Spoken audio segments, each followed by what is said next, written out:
नमस्कार दोस्तों।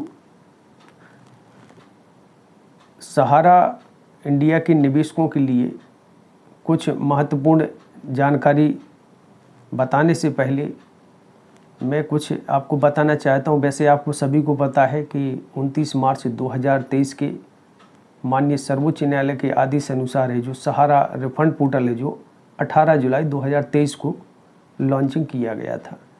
माननीय सहकारिता मंत्री जी द्वारा उद्घाटन किया गया था और बताया गया था कि सहारा समूह की जो 4 कोऑपरेटिव सोसाइटियां हैं उनके निवेशकों के भुगतान हेतु यह सहारा रिफंड पोर्टल बनाया गया है और 45 दिन के अंदर जो दावेदार इस पर है जो दावा करेंगे उनका भुगतान उनके खाते में पहुंच जाएगा। लेकिन 45 दिन हो जाने के बाद भुगतान प्राप्त नहीं हुआ, उसमें तरह तरह की डिफिशियंसी कम्युनिकेटेड जैसी है जो स्टेटस शो होने लगी और भी समस्याएं उसमें दिखने लगी। एक आध माह तो वह पोर्टल काम ही नहीं किया, कभी बंद हो जाता है, कभी चालू हो जाता है, तरह तरह की उसमें त्रुटियां आना शुरू हुआ। और अभी भी बहुत से जमाकर्ता ऐसे हैं जो इस पोर्टल पर है जो दावा नहीं कर पाए, किसी के आधे अधूरे फंसे हैं, अथवा जमाकर्ता की मृत्यु हो चुकी है, नामनी के लिए कोई ऑप्शन नहीं। इस प्रकार की यह समस्याएं तमाम प्रकार की थीं और हैं। अब जब सहारा रिफंड पोर्टल की जो समय अवधि थी दिसंबर 2023 को ख़त्म हुई और ख़त्म हो जाने के बाद जब जमाकर्ताओं को भुगतान नहीं मिला तो तरह तरह की अटकलें आने लगी। आंदोलन पहले से ही चल रहे थे पूर्ण भुगतान हेतु और सभी लोगों के मन में निराशा उत्पन्न हो गई कि भाई हम लोगों का भुगतान किस प्रकार मिलेगा, क्योंकि सहकारिता मंत्री जी द्वारा जो आश्वासन दिया गया था वह झूठा साबित हुआ और सहारा रिफंड पोर्टल से सहारा के निवेशकों को भुगतान नहीं मिला। यह सभी को पता है और जानकारी भी है। उसके बाद 15 नवंबर 2023 को सहारा रीसबमिशन पोर्टल आया। प्रथम चरण और दूसरा चरण है जो लागू किया गया, जो कि 15 नवंबर 2023 और 25 नवंबर 2023 से चल रहा है। और इसकी लिमिट जो दावा की राशि है 19,999 रुपये एक आवेदन पर जो अमाउंट निर्धारित किया गया। रीसबमिशन पोर्टल जो आया है वह सहारा रिफंड पोर्टल से भी बहुत ही उलझा हुआ है। जी हाँ दोस्तों, बहुत ही परेशानीदायक है, क्योंकि इसमें छोटी छोटी सी डिफिशियंसी दिख रही हैं और इसमें जो जानकारी दी गई वह बहुत ही कठिन है, सब लोगों के लिए आसान नहीं है।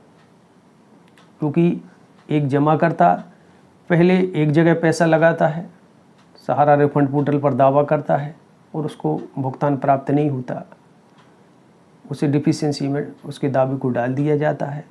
अब वह रीसबमिशन पर जा रहा है, रीसबमिशन पोर्टल पर पुनः जाएगा तो डायरेक्ट जा भी नहीं सकता, उसके लिए भी कुछ दिशा निर्देश उन्होंने निर्धारित किए हैं। सर्वप्रथम है जो उन्होंने बताया है कि नाम, सरनेम, पिता पति का नाम, यदि इसमें कुछ त्रुटि है तो उसमें शपथ पत्र CRCS द्वारा उपलब्ध करवाया गया है।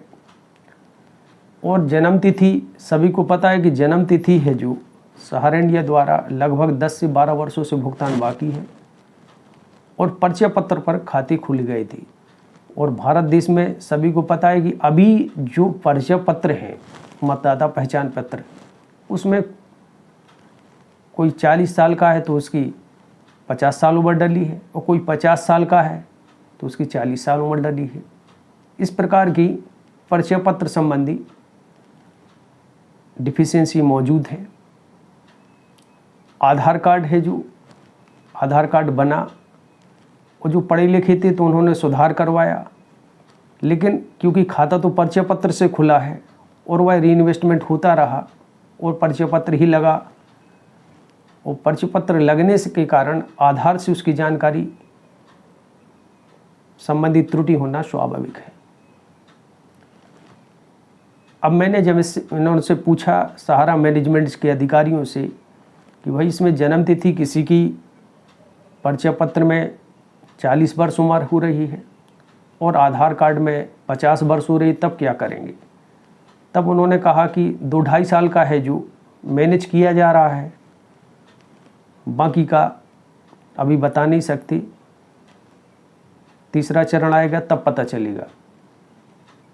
तो मैंने कहा भाई 2-2.5 साल को मैनेज किया जा रहा है तो नियम तो 10 साल वाली पर वही नियम होता है जो 2-2.5 साल वाली पर।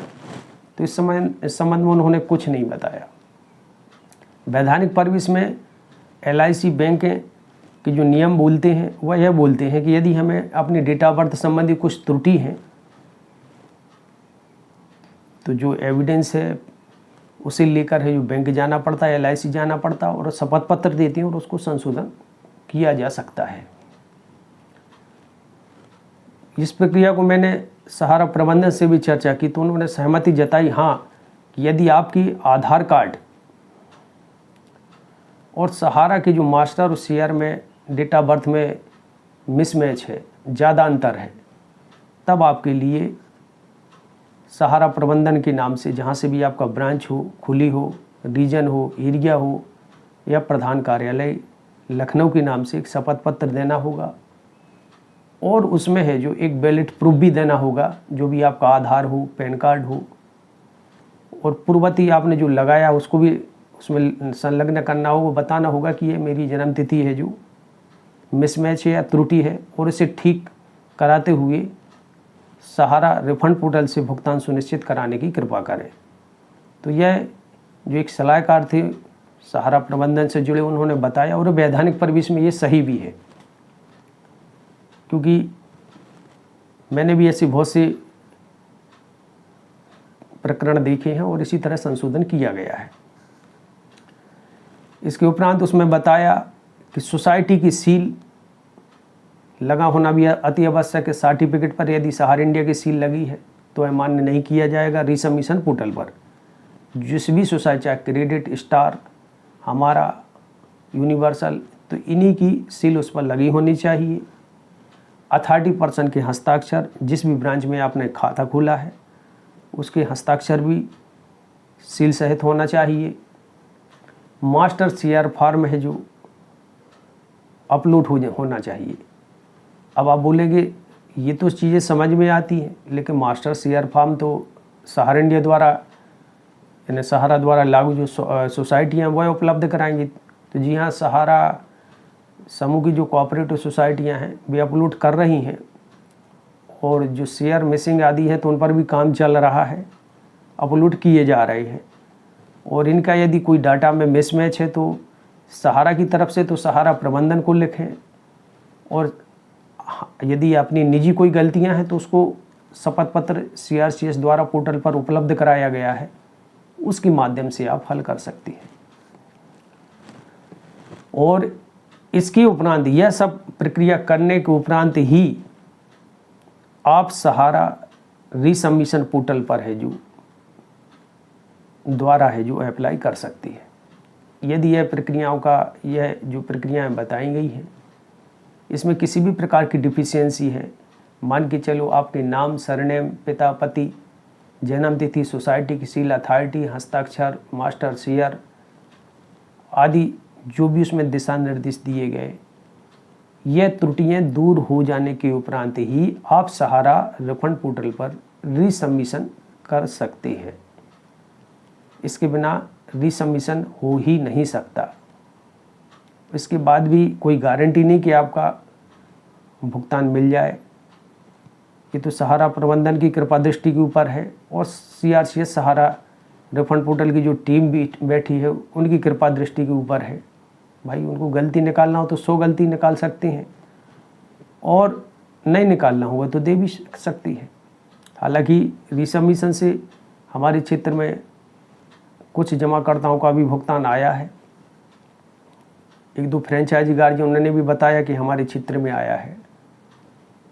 तो कहने का मतलब ये है कि रिसबमिशन पोर्टल जो बनाया गया है उसे सावधानीपूर्वक समझ लें, तभी आप रिसबमिशन करें, अन्यथा आपका रिसबमिशन करने का मतलब कोई नहीं है। आपका पैसा व्यर्थ जाएगा, क्योंकि पहली बार आप पैसा लगा चुके और दूसरी बार जब रिसबमिशन करेंगे तो पैसा लगेगा। मास्टर शेयर ब्रांच से आदि से जहाँ रखे पड़े हुए हैं तो वह पहुँचाए जा रहे हैं। तो आशा करता हूँ यह जानकारी आपके लिए उपयोगी होगी। यदि जानकारी अच्छी लगी हो तो वीडियो को लाइक व शेयर करें, चैनल को सब्सक्राइब करें। जय हिंद, जय भारत।